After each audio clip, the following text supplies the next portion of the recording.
The dust was a living thing. It coated Alara's tongue, gritted between her teeth, and settled in a fine red shroud over the worn fabric of her dress. Each breath was an effort, a sip of scorched air that did little to quell the fire in her lungs. Beside her, Lyra stumbled, her gasp a fragile, bird-like sound against the immense, indifferent silence of the plains. Alara's hand shot out, her fingers closing around her sister's thin arm, steadying her. They were a mirror image, two halves of a whole tragedy, marked by the same spray of freckles across the bridge of the nose, the same deep-set hazel eyes. But where Alara's gaze held a desperate, flinty resolve, Lyra's was clouded with a permanent haze of fear, a relic of a life lived in the shadow of a father's hatred.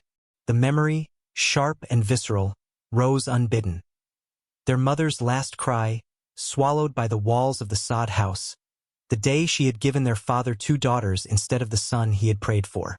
A curse, he had called them, a bad omen. He had borne their existence for 16 years as one might bear a festering wound, his resentment a constant, simmering poison in their small world. Now that poison had finally boiled over.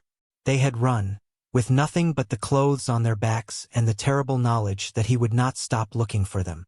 Not to bring them home, but to erase the stain of their birth from the world. Before them, stretching from one horizon to the other, was a fence. It was not the simple barbed wire of a common homesteader. It was made of thick, dark posts and taut wire that hummed with a low, menacing thrum in the wind.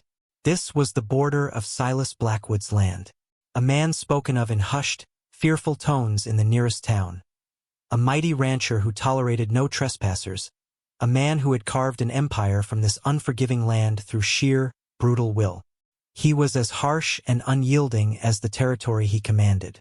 But they had no other choice. Their water was gone. Their hope was a dying ember. To turn back was to face their father. To go around was to perish in the wilderness. There was only forward, into the lion's den. Lyra's fingers trembled in Alara's grip. He'll turn us away, Alara. Or worse, Alara's own fear was a cold knot in her stomach. But she could not let Lyra see it. She squeezed her sister's hand, her voice rough with dust and dehydration. We have to try. She looked at the imposing gate, at the brand burned into the wood, a stark angular B, felt like a final judgment. Taking a breath that tasted of grit and endings, Alara pushed the heavy gate, its groan echoing like a cry of pain across the parched earth. Silas Blackwood was precisely as the whispers had painted him. He was a tall, broad-shouldered man whose presence seemed to consume the air in the sparse ranch house office. His face was a map of hard lines and sun-etched leather, his eyes the color of a stormy sky, and they missed nothing. He listened to Alara's clipped, desperate plea for work, for sanctuary, his expression unreadable. Lyra stood half-hidden behind her sister, clutching a fold of Alara's dress like a child. When Alara finished, her throat raw, the silence that followed was heavy, profound. He did not ask where they had come from or why 2 girls were alone in the wilderness. He simply stared, his gaze moving from Alara's defiant chin to Lyra's terrified eyes. For a long moment, Alara was certain he would order them off his land. Instead, he rose, the scrape of his chair against the wood floor a deafening crack in the quiet. There is an old bunkhouse behind the main barn, he said, his voice a low rumble, like distant thunder. It's dry. You can mend tack and help the cook. You'll earn your keep. He did not offer kindness or pity, only a transaction. It was more than they could have hoped for. The days that followed fell into a grueling, yet stable, rhythm. They rose before the sun, their hands quickly growing calloused from the tough leather and lye soap. Alara learned to keep her head down, to observe. She watched Silas Blackwood from a distance. He moved with a quiet, efficient grace, whether he was breaking a wild horse or repairing a trough. His orders to his handful of ranch hands were sparse, delivered without anger or wasted words, and they were followed without question. There was a deep, solitary sadness about him, a stillness that spoke of a loss she could not name but instinctively recognized. He ate his meals alone, long after the hands had retired. Sometimes, late at night, Alara would see the single light of his office window burning, a lonely beacon in the vast darkness. The work was hard on Lyra, whose constitution had always been delicate. A persistent cough settled in her chest. One evening, as Alara helped her sister into their rough cot, a shadow fell across the doorway of the bunkhouse. It was Blackwood. He stood there, holding a small, unmarked bottle. He said nothing, simply placed it on the small crate that served as their table and retreated back into the night. It was a dark, herbal-smelling tonic. Alara, wary of everything, hesitated. But looking at Lyra's pale, sweat-sheened face, she knew they had no choice. She administered the medicine. Within 2 days, Lyra's cough subsided. Her fever broke. A silent act of mercy, a thread of trust, impossibly, began to form in the desolate landscape of Alara's heart. She started to see that his brand of protection was not in soft words, but in solid walls, in earned food, in a bottle of medicine left without expectation of thanks. It was a language she was beginning to understand. The peace, fragile as it was shattered by the sound of approaching horses. It was not the familiar, steady gait of the ranch hands, but a frantic, uneven rhythm that set Alara's nerves on edge. She was outside the barn, oiling a saddle, when she saw them crest the low rise. 3 riders. The man in the lead was unmistakable. Jedediah, her father. The sight of him stole the air from her lungs, planting a shard of ice in her gut. He had found them. The world narrowed to the weathered, hate-filled face of the man who had haunted her every step. Lyra, who had been scattering feed for the chickens, let out a small, terrified cry and ran to Alara's side, her body racked with tremors. Jedediah reined his horse in, kicking up a cloud of dust that choked the air. The 2 men with him were lean, hungry-looking figures from their old town, men who thrived on the cruelty of others. "There you are," Jedediah snarled, his eyes burning with a righteous fury. "Blight on my name. You'll come back now. You'll face the judgment you deserve." Alara pushed Lyra behind her, her body a rigid shield. The girl she had been, the one who fled in the night, was gone. In her place was a woman forged in dust and desperation, tempered by the quiet strength she had witnessed here. "We're not going anywhere," she said, her voice low but clear, defying the tremor in her knees. Her father laughed, a harsh, ugly sound. "You have no say. You are my property. My shame to deal with." He made to dismount, his hand reaching for the coil of rope on his saddle. But then, another presence made itself known. Silas Blackwood emerged from the main house, wiping his hands on a rag.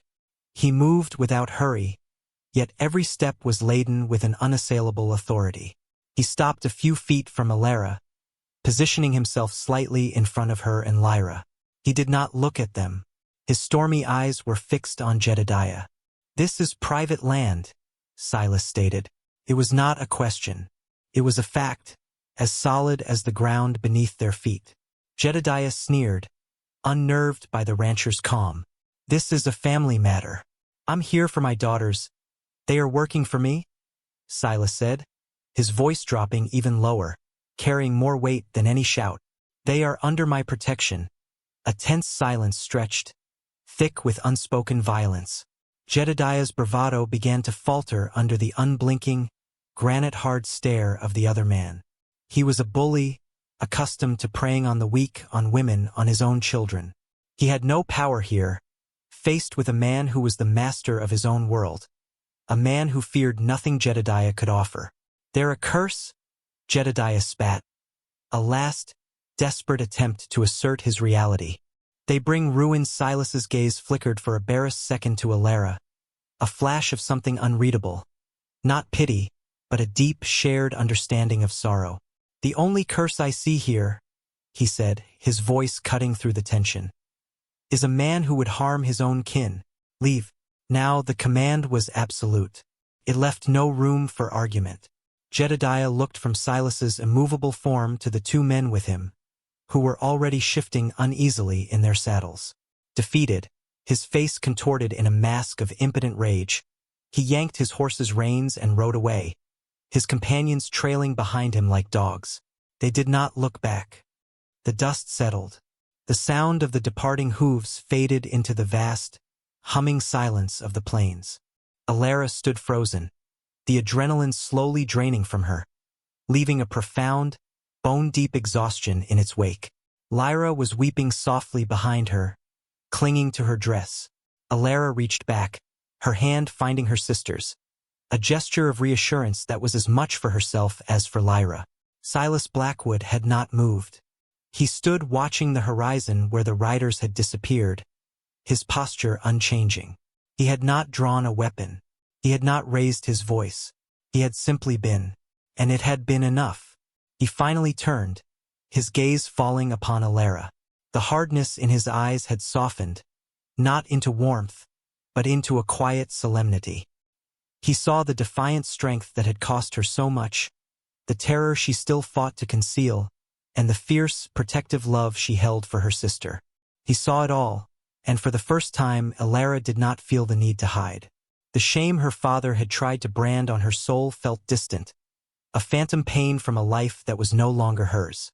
Here, under the unflinching gaze of this silent man, she was not a curse. She was a survivor. She finally found her voice, the words small in the immense space. "Thank you." Silas gave a single, almost imperceptible nod. He looked from Alara to Lyra, his expression holding a deep, resonant gravity. "No one will bother you here again, it was a promise." He turned then and walked back toward the house, his solitary figure casting a long shadow in the afternoon sun. Alara watched him go, a sense of profound transformation settling over her. She was no longer running from a past that sought to destroy her, but standing on the firm ground of a future she could help build. The memory of her mother was not just a source of pain anymore. It was a testament to the resilience passed down to her daughters. She looked out at the sprawling ranch, at the endless sky arching overhead.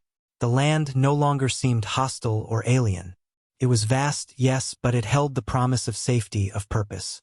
It was a place where a person's worth was measured not by their birth, but by their fortitude. A gentle breeze stirred, carrying the scent of dry earth and distant rain. Felt like a cleansing. Hope, once a foreign and dangerous thing, began to take root in the quiet, protected soil of her newfound life.